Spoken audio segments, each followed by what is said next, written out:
The restaurant had soft music playing, the kind of melody meant to make you feel at peace.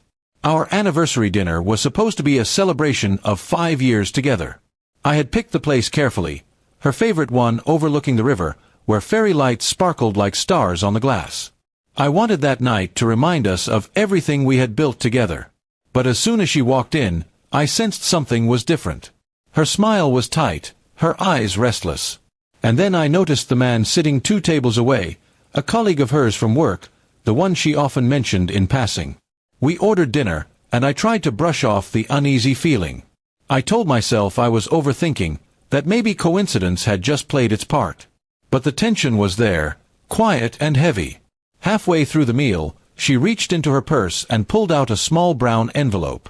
"I didn't know when else to give you this," she said, her voice steady but distant. Inside were papers, not what I had expected at all. They weren't bills or letters, they were separation documents. My chest went hollow. "You're serious?" I asked, struggling to keep my voice even. She nodded once, avoiding my eyes. "I just need space, freedom. I'm not happy anymore," she whispered. Behind her, her colleague caught her glance and, to my disbelief, smiled faintly, almost as if he knew this moment was coming. I felt something twist inside me, not anger, but a deep, sinking realization that what we had wasn't the same anymore. I looked at her for a long moment before setting the papers aside. The waiter came by with our meals, unaware of the storm sitting between us. I thanked him quietly, then said to her, "You could have just talked to me. You didn't need to turn this into a performance." Her face softened slightly. "It's not that," she said. "I just thought you'd handle it better here. In public." That hurt more than the papers. I realized she didn't trust me enough to share her truth honestly, so she'd chosen a safe stage for it, one with witnesses and lights. I didn't raise my voice. Instead, I picked up my glass and said, "You know, 5 years ago I brought you here to ask if you wanted to build a life with me. I never imagined we'd end it in the same place." Her eyes flickered with guilt, but she stayed silent. The man at the other table kept glancing over, pretending to check his phone, but his smirk told me everything. I could have walked out. I could have said things I would regret. But instead, I decided to let that moment define me differently. I stood up slowly, folded the papers, and placed them neatly in front of her. "If this is what you want," I said, "then you can have it. But you won't take my peace with you." Then, I paid the bill for both of us.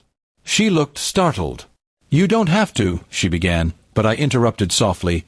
"I promised I'd take care of you, even when it hurt. I'll keep that promise tonight, and then I'll let it end here." Her colleague looked away suddenly, his smirk gone. I left the restaurant quietly and walked along the river. The night air was cold, but I felt strangely clear. The pain was real, but so was a sense of release. Sometimes closure doesn't come with explanations. It comes when you stop chasing answers from people who have already made up their minds. The next few weeks were hard. The apartment felt empty, and memories clung to every corner. But I threw myself into my work, spent time with friends I had lost touch with, and started running again every morning.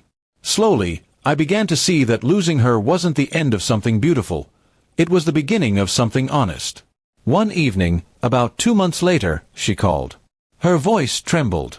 "I made a mistake," she said. "I thought I wanted freedom, but I just feel lost." I listened quietly. The truth was, I had moved past the part of me that needed her to stay. "I hope you find your peace," I told her.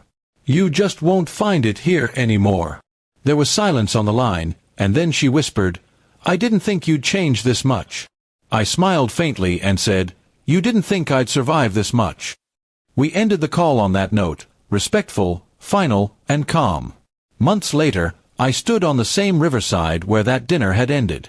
The lights reflected on the water, and I felt grateful, not for the pain, but for the strength it had forced me to find. People sometimes hand you heartbreak thinking it'll break you. But if you choose peace over pride, it becomes something else entirely, a turning point. That night, as the wind brushed against my face, I realized I had learned the most important lesson of all.